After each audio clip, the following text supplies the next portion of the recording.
बिस्मिल्लाहिर्रहमानिर्रहीम। News with views के साथ मैं हूं अली रज़ा शाह और आप देख रहे हैं यूट्यूब चैनल।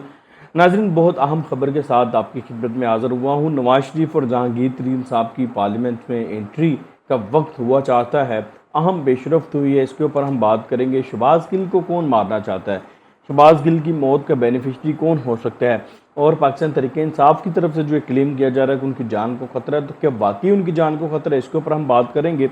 और किससे उनकी जान को खतरा है, इसके ऊपर भी हम बात करेंगे। और सबसे इम्पोर्टेंट जो खबर है वो ये है कि पीछे के अस्करी राब्ते हैं, कुछ उनके हवाले से इंकशाफात हुए हैं कि वो किए गए हैं मामला को तय करने के लिए, सेट करने के लिए, अपने लिए सॉफ्ट कॉर्नर पैदा करने के लिए। तो वो उसके ऊपर हम बात करेंगे, उसके ऊपर उनको जवाब क्या मिला है और आने वाले दिनों में जो है वो हालात क्या हो सकते हैं। तो शुरू कर लेते हैं शहबाज गिल साहब की सेहत से। पहले तो ये बात करते हैं कि रात को जब उन्हें अडयाला जेल से इस्लामाबाद पुलिस ने अपनी हिरासत में लिया, तो उस वक्त उन्हें फौरी तौर पर पिम्स हॉस्पिटल ले जाया गया। जब अडयाला से उन्हें निकाला गया तो उस वक्त अडयाला में से शिफ्ट होते हुए उनके मुंह पे ऑक्सीजन मास्क लगा हुआ था। कहा जा रहा था कि उन्हें सांस लेने में दुश्वारी है और उन्हें एलर्जी का भी इशू है, और कहा जा रहा था कि दमे का अटैक हुआ है, खांसी भी है। तो उन्हें फौरी तौर पर पिम्स हॉस्पिटल ले जाया गया। पिम्स हॉस्पिटल में ले जाया गया तो कुछ तस्वीर वहाँ से सामने आई, जिन डॉक्टर्स ने वो सेल्फीज बना के मीडिया पर, सोशल मीडिया पर वायरल की, और उनको ऑक्सीजन मास्क लगा हुआ तो बेड के ऊपर लेटे हुए थे, लेकिन वो ऑक्सीजन मास्क ऑन तो नहीं था। तो वो जो डॉक्टर्स से उनका नाम ताल्लुक जो था वो पाकिस्तान तहरीक इंसाफ के था। एक डेंटिस्ट था डॉक्टर और एक और था, जिनके बारे में बाद में पिम्स बोर्ड ने बताया कि इनका ये जो बोर्ड बना है सीनियर डॉक्टर्स का, ये उसमें शामिल नहीं है। वैसे वहाँ उनसे मिलने गए थे। तो उसमें उसके बाद फिर जब डॉक्टर्स ने रात गए उनका एग्जामिन किया, तो उनका जो ईसीजी थी वो भी नॉर्मल थी और उनका ब्लड प्रेशर था वो भी नॉर्मल था। लेकिन फिर भी उनको जो है वो मॉनिटरिंग में रखा गया, क्योंकि केस हाई प्रोफाइल हो गया, प्रेशर बहुत ज़्यादा पड़ गया, मीडिया पे बहुत ज़्यादा हाइप क्रिएट हो गई। तो इसलिए उन्हें फिर भी पिम्स में ही रखा गया रात तक।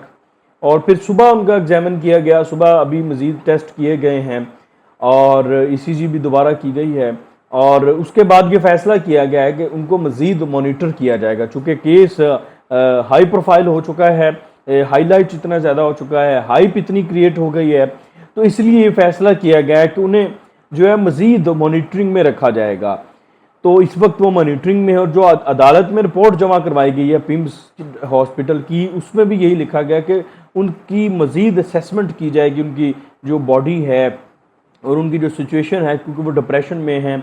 और डिप्रेशन डेफिनेटली होगा क्योंकि उनके ऊपर इतना बड़ा प्रेशर है। पूरी पार्टी डिसोन कर गई उनके बयान को, सारी पार्टी एक साइड पे हट गई। फैसल जावेद ने कल कह दिया कि शहबाज गिल ने गलती नहीं की बल्कि बहुत बड़ी गलती की है, उसको सज़ा मिलनी चाहिए कानून के मुताबिक। तो फिर इस तरह के जब बयान पहुँचते होंगे आपके पास, तो फिर आप डिप्रेशन में चले जाते हैं कि जिस पार्टी के लिए आपने इस तरह इतना बड़ा कदम उठाया या इतना बड़ा बयान दिया, वो पार्टी आपको डिसोन करती जा रही है, आपको उस बयान को डिसोन करती जा रही है। हालांकि कुछ लोग जो आज़ाद राय रखते हैं, जो एनालिस्ट हैं, वो ये कहते हैं कि शहबाज गिल ने कोई गलती नहीं की। उनमें से बहुत से लोग ऐसी बात करें, कानूनी राय रखने वाले लोग भी ऐसी बात करें, लेकिन अपनी पार्टी कह रही कि वो गलती की। इमरान खान साहब ने खुद कह दिया कि शहबाज गिल ने जो बयान दिया वो नहीं देना चाहिए, तो वो बगावत पर उकसाने के मुतरादिफ है। तो इस तरह की बातें फिर डेफिनेटली आप डिप्रेशन में जाते हैं। खैर, अभी उन्हें जो है वो असेसमेंट में के लिए रखा जाएगा, पिम्स में रखा जाएगा, और उसके बाद अगर वो फिट हुए तो फिर पुलिस को दिया जाएगा। दूसरी तरफ इस्लामाबाद हाई कोर्ट में समाअत चल रही है उनका जिस्मानी रिमांड के खिलाफ कैंसिल कराने के लिए। उसके ऊपर भी देखते हैं वो क्या होता है। बहरहाल इस्लामाबाद हाई कोर्ट ने अडयाला जेल का जो सुपरिटेंडेंट है उनको भी बुला लिया उनकी सेहत के हवाले से बातचीत करने के लिए। तो ये सारी डेवलपमेंट है उनकी सेहत के हवाले से। दूसरी तरफ पाकिस्तान तहरीक इंसाफ ये क्लेम कर रही है कि शहबाज गिल साहब की जान को ख़तरा है। बाबर अवान साहब ने क्लेम किया कि उनकी जान को ख़तरा है, और मुख्तलिफ बाकी जो लोग हैं पीटीआई के वो भी ये क्लेम करते नज़र आ रहे। सोशल मीडिया पर भी एक हाइप क्रिएट हुई है। तो यहाँ पर सवाल ये पैदा होता है कि उनकी जान को ख़तरा है किससे? ठीक है, ये पूछा जाना चाहिए, क्या हुकूमत से ख़तरा है? देखें, कोई किसी को मारना इसलिए चाहता है कि उससे कोई फ़ायदा हो। डेफिनेटली किसी की मौत का कोई ना कोई तो बेनिफिशरी होता है ना। तो शहबाज गिल की मौत के इस वक्त बेनिफिशरी कौन है? अगर हम असेसमेंट में जाएं, एक सिंपल सादा सी ऑब्जर्वेशन में जाएं, शहबाज गिल की मौत अगर खुदा न खास्ता अल्लाह ने करे ऐसा हो कि का जो बेनिफिशरी है वो हुकूमत तो बिल्कुल नहीं, क्योंकि हुकूमत के तो खिलाफ जाएगी, उनकी कस्टडी में मौत होगी, वो फौज के भी खिलाफ जाएगी, अदारों के भी खिलाफ जाएगी, वो तो बेनिफिशरी नहीं हो सकते, नहीं हुकूमत हो सकती है। तो फिर सवाल ये पैदा होता है कि बेनिफिशरी कौन हो सकता है? बेनिफिशरी वो हो सकता है जिनके खिलाफ शहबाज गिल वादा माफ गवाह बन सकते हैं। बेनिफिशरी वो लोग हो सकते हैं जिनका नाम आ रहा है कि शहबाज गिल ने इनके ब्याह पर यह स्टेटमेंट दी, जिनका नाम आ रहा है कि इन्होंने शहबाज गिल को प्रोवोक किया फौज में बगावत पर उकसाने का बयान देने के लिए, वो बेनिफिशरी हो सकते हैं। इमरान खान साहब बेनिफिशरी हो सकते हैं। तो इसलिए पाकिस्तान तहरीक इंसाफ का ऐसी बातें करने से पहले 100 दफ़ा सोचना चाहिए। अदालत में भी जब ये बात आएगी तो वहाँ पर भी यही सवाल होगा। हमेशा ये बात होती है, ये सवाल उठाया जाता है कि बेनिफिशरी कौन है, किसी की मौत का या किसी सबूत के मिटाने से बेनिफिट किसको होगा, ये लीगल पॉइंट है। तो हुकूमत तो बिल्कुल नहीं है, तो इसका बेनिफिशरी तो पीटीआई बाहर नजर आ रही है। तो फिर पीटीआई ऐसी बातें क्यों कर रही है? ठीक है, ये उन्हें सोच समझ कर बात करनी चाहिए। ऐसे हाइप क्रिएट करने के लिए जो भी दिल में आए वो बात नहीं कर देनी चाहिए।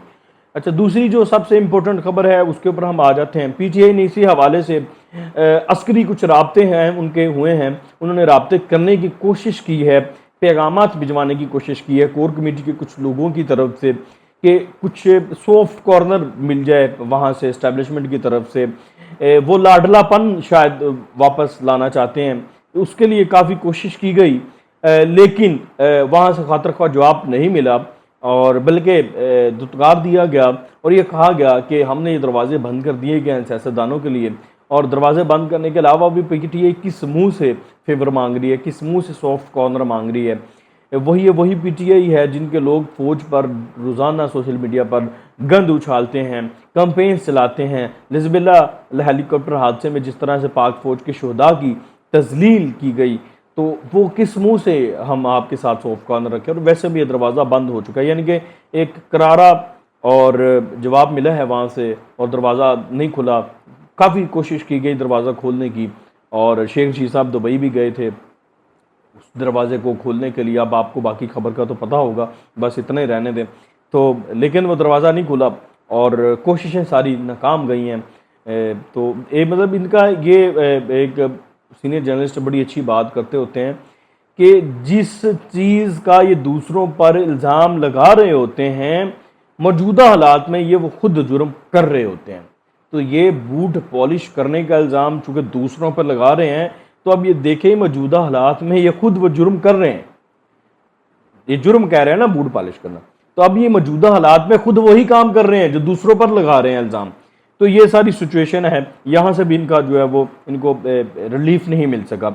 और तीसरी जो इम्पोर्टेंट खबर है वो ये है कि नवाज शरीफ साहब और जहांगीर तरीन साहब की पार्लियामेंट में इंट्री जो है वो आसान होने जा रही है, पार्लियामेंट में इंट्री होने जा रही है। बल्कि आपको याद होगा, आपके जहांगीर तरीन साहब को नाअहल कर दिया गया था, एक ट्रस्ट था वो उन्होंने शो नहीं किया था गोशवारों में, उस बुनियाद पर उनको टेक्निकली बुनियाद पर जो है वो नाअहल कर दिया गया था। उस वक्त ये भी कहा जा रहा था कि स्कोर बराबर करने के लिए इमरान खान साहब ने खुद जहांगीर तरीन साहब को नाअहल कराया था, चूँकि नवाज शरीफ साहब उधर से नाअहल हो गए थे। तो इमरान खान साहब अगर नाअहल अपनी नाअहली बचाने के लिए और नवाज शरीफ साहब की बली देने के लिए जहांगीर तरीन साहब की नाअहली कराई थी, ये बातें की गई थी। बाद में जावेद हाशमी साहब बाकी कुछ लोगों ने की थी इस तरह की बातें।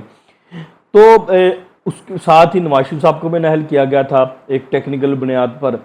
तो अब ये नाअहलियाँ जो है अब ख़त्म होने जा रही हैं। जी हाँ, वो ख़त्म ऐसे होने जा रही हैं कि इनकी मुद्दत बेसिकली ख़त्म होने जा रही है। ताहयात नाअहली जो है वो उसका कानून ही ख़त्म होने जा रहा है, उस कानून को ख़त्म किया जा रहा है और ये पार्लियामेंट के पास इख्तियार है और इस पे ऊपर कानून साजी जो है वो शुरू हो चुकी है। वजारत कानून ने काम शुरू कर दिया है। वजारत कानून में बाकायदा इसके ऊपर ड्राफ्ट तैयार कर लिए गए हैं कानून साजी के, और जो वजारत कानून के अफसरान हैं, वजारत कानून का अमला है, वो उसकी जो निटिग्रिटीज़ हैं वो उसके ऊपर भी उन्होंने काम शुरू कर दिया है।